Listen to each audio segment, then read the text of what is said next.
Hey, what's going on, guys?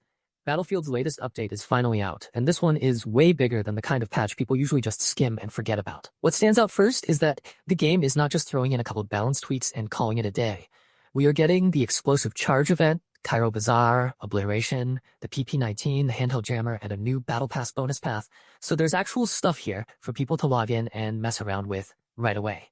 And Obliteration coming back is probably the big nostalgic moment in the patch. That mode always has that extra layer of chaos, because it is not just about mowing people down and holding a point. It is about bombs, pressure, positioning, and those moments where one squad makes a decision that flips the whole match. That alone is going to pull a lot of players back in. The other thing I really like about this update is that it is not only about adding content, it is also about smoothing out the experience. A lot of the patch notes read like the devs took a long, hard look at how the game actually feels in motion. There are changes to death animations, revive behavior, visibility, hit feedback, and the whole flow of soldier movement. That might sound like background noise to somebody just reading the notes, but in actual gameplay, that stuff matters a ton. When your deaths look cleaner, revives behave better, and enemies are easier to read in different lighting conditions, the whole match feels less messy. It just makes the combat easier to follow, which is huge in a game like this. Vehicles also got a pretty meaningful shakeup. Attack helicopters now have the radar system built in by default, and that passive slot can be swapped for thermal optics.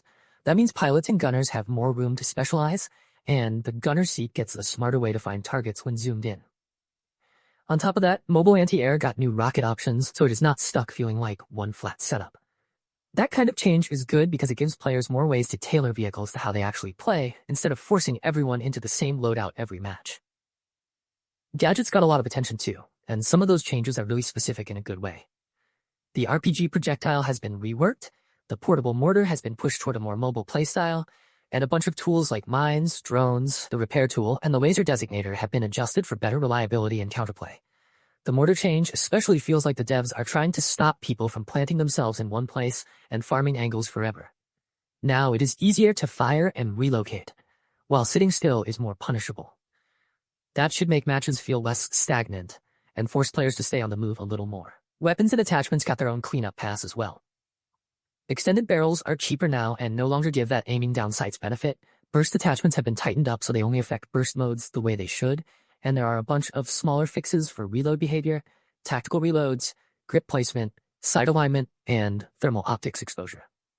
This is the kind of patch where the devs are clearly trying to reduce all the little inconsistencies that make a gun feel off, even when the stats look fine. If you have ever used a weapon and felt like something was just slightly weird, this is the type of update that tries to fix that feeling. Maps and modes got some smart work too. Spawn points have been improved across several maps, exploit routes have been closed off, and there are specific adjustments for things like Operation Firestorm spawn protection, railway to goal mode, and escalation pickups.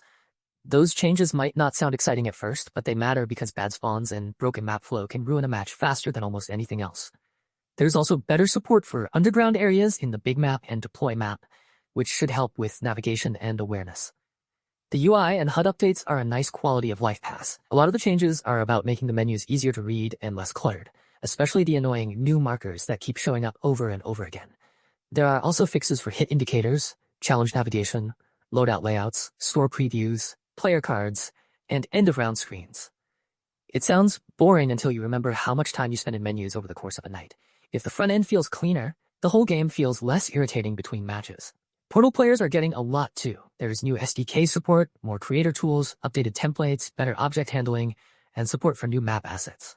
That means the custom experience side keeps getting more flexibility, which is pretty important if you like the weird experimental side of Battlefield.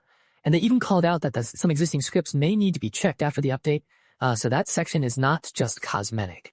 It is the kind of change people who build in Portal will actually notice right away.